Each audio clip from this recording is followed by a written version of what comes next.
भाई की मौत की खबर बस अफवाह है। दाऊद इब्राहिम को लेकर छोटा शकील का बड़ा खुलासा। Underworld don. दाऊद इब्राहिम को जहर दिए जाने और अस्पताल में भर्ती किए जाने की खबर से सोमवार को हड़कंप मचा रहा। बीच छोटा शकील ने बड़ा दावा किया है कि भाई 1000% फिट हैं और ये खबरें महज अफवाह हैं। की देर रात पाकिस्तान में इंटरनेट बंद होने की अफवाहों को और हवा मिली, जिसमें कहा गया कि दाऊद इब्राहिम की तबीयत बिगड़ी है और उसे अस्पताल में भर्ती कराया गया है।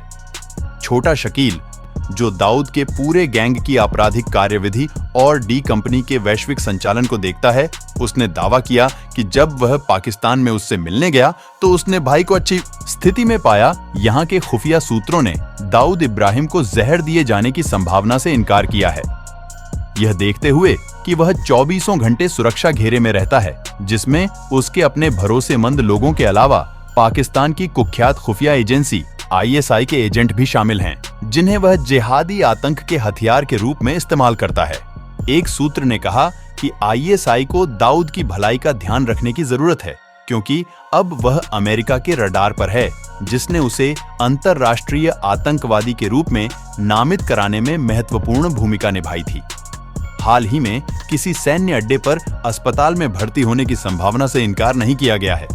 इसके कारण भी दाऊद की चिकित्सा स्थिति के बारे में अटकलों को महज एक अफवाह है। छोटा शकील व्यक्तिगत रूप से दाऊद इब्राहिम से मिलने आया था। दाऊद इब्राहिम पाकिस्तान के लिए सर दर्द बन चुका है। पाकिस्तान कभी स्वीकार नहीं किया है कि वह पाकिस्तान में छुपा हुआ है। भारत सरकार को सब पता है, लेकिन कोई कारण हो उसके ऊपर कार्रवाई नहीं हो रही है। क्या है पूरा मामला, आइए जानते हैं विस्तार में। दाऊद इब्राहिम 18 साल पहले ही दुबई में निपटा दिया जाता। अजीत डोभाल के सीक्रेट प्लान की इनसाइड स्टोरी। अजीत डोभाल ने 2005 में दाऊद इब्राहिम को निपटाने का पूरा प्लान तैयार कर लिया था। जानिए किस वजह से अंडरवर्ल्ड डॉन को दुबई में मारने का प्लान फेल हो गया। अंडरवर्ल्ड डॉन दाऊद इब्राहिम भारत ही नहीं, दुनिया के मोस्ट वांटेड आतंकवादियों में से एक है। उस पर ग्लोबल टेररिस्ट का ठप्पा है। इंटरपोल की रेड लिस्ट में उसका नाम है। सिर पर 25 मिलियन अमेरिकी डॉलर का इनाम है। दशकों से भारतीय एजेंसियों को दाऊद की तलाश रही है। पाकिस्तान को अपना ठिकाना बनाए। दाऊद को लेकर सोशल मीडिया पर अटकलों का बाजार गर्म है। कह रहे हैं कि दाऊद को अज्ञात लोगों ने जहर दिया है।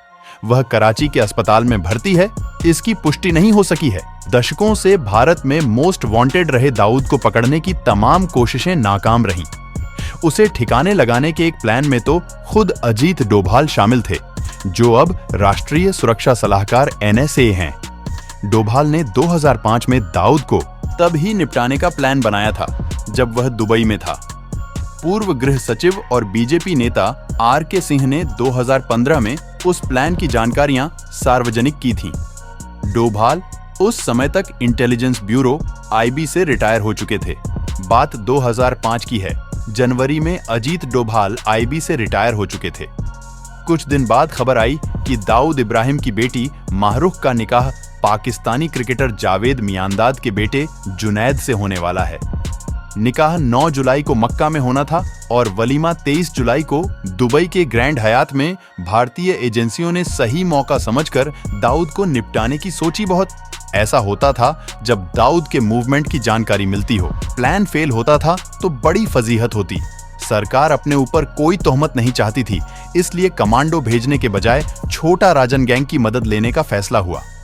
छोटा राजन 1973 में बम धमाकों के बाद से दाऊद से अलग हो चुका था। पूरा योजना की जिम्मेदारी अजीत डोभाल के सिर पर थी। उधर छोटा राजन भी दाऊद से बदला लेने को तड़प रहा था। दाऊद ने 2000 में छोटा राजन पर बैंकॉक में हमला करवाया था। डोभाल के इशारे पर राजन ने अपने 2 भरोसेमंद शूटर्स विकी मल्होत्रा और फरीद तनाशा को दाऊद को ठिकाने लगाने का काम सौंपा। सिंह के मुताबिक इनकी ट्रेनिंग भारत में एक सीक्रेट लोकेशन पर हुई। दोनों को दुबई पहुंचने के लिए जाली ट्रेवल डॉक्यूमेंट्स और टिकट। अब तक सब ठीक चल रहा था, मगर IB को मुंबई पुलिस की गतिविधियों का पता नहीं था। मुंबई पुलिस को भारत में छोटा राजन गैंग के सदस्यों की मौजूदगी की भनक लग गई। एक दोपहर डोभाल मुंबई के एक होटल में बैठकर राजन गैंग के शूटर्स को ब्रीफ कर रहे थे। तभी पुलिस ने धावा बोल दिया। डोभाल को बहुत गुस्सा आया। उन्होंने पुलिस को बताने की कोशिश की, वे की कौन, लेकिन मुंबई पुलिस तनाशा और मल्होत्रा को अरेस्ट करके ले गई। डोभाल को मजबूरी में कदम पीछे खींचने पड़े। होटल में रेड करने वाली टीम में शामिल रहीं। पूर्व आईपीएस अधिकारी मीरा बोरवांकर ने बाद में कहा कि उन्हें डोभाल के प्लान की जरा भी खबर नहीं थी। इंडिया टुडे से बातचीत में मीरा ने उसे 2 एजेंसियों के बीच तालमेल की कमी बताया था। मीरा के मुताबिक पुलिस को नहीं पता था कि डोभाल रिटायरमेंट के बाद भी एजेंसी के लिए काम कर रहे हैं। पूर्व आईपीएस अधिकारी ने दावा किया था कि उन्होंने मल्होत्रा को छोड़कर जाने से मना किया। डोभाल ने उन्हें सबक सिखाने की बात कही थी। मीरा ने अपनी किताब मैडम कमिश्नर में भी इस वाकये का जिक्र किया है। अंडरवर्ल्ड डॉन दाऊद इब्राहिम को जहर दिए जाने की खबर। पूरा सच क्या है पूरा मामला? पूरी अंडरवर्ल्ड डॉन दाऊद इब्राहिम को जहर देने से जुड़ी खबरें झूठी साबित हो रही हैं। बताया जा रहा था कि दाऊद को जहर दे दिया गया। इसके बाद गंभीर हालत में उसे अस्पताल में भर्ती कराया गया। हालांकि अब रिपोर्ट आ रही है कि दाऊद को न तो जहर दिया गया और न ही उसे मारा। वर्ल्ड डॉन दाऊद इब्राहिम को लेकर कहा जा रहा था कि उसे पाकिस्तान में जहर दे दिया गया। इसके बाद गंभीर हालत में दाऊद को कराची के एक अस्पताल में भर्ती कराने की खबर भी सामने आई थी। लेकिन अब ऐसा लगता है कि ये सभी खबरें एक बार फिर अफवाह से ज्यादा कुछ नहीं है। एक रिपोर्ट में खुफिया सूत्रों के हवाले से दाऊद के जहर देने की खबरों को नकार दिया गया है। इसके अलावा न्यूज की रिपोर्ट के मुताबिक दाऊद के करीबी छोटा शकील ने पुष्टि की है कि डॉन जिंदा और पूरी तरह स्वस्थ है। रिपोर्ट के मुताबिक छोटा शकील ने कहा, दाऊद जिंदा और स्वस्थ है। मैं भी इस फेक न्यूज को देखकर पूरी तरह शॉक में आ गया था। 17 दिसंबर को सोशल मीडिया पर इससे जुड़ी अफवाहें तेज हो गई थीं।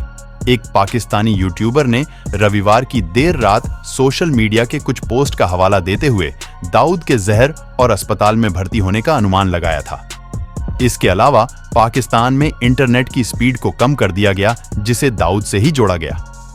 हालांकि माना जा रहा है कि इमरान खान की तहरीक ए इंसाफ पार्टी की वर्चुअल मीटिंग को रोकने के लिए ऐसा किया। इंसाफ पार्टी की वर्चुअल मीटिंग को रोकने के लिए ऐसा किया गया।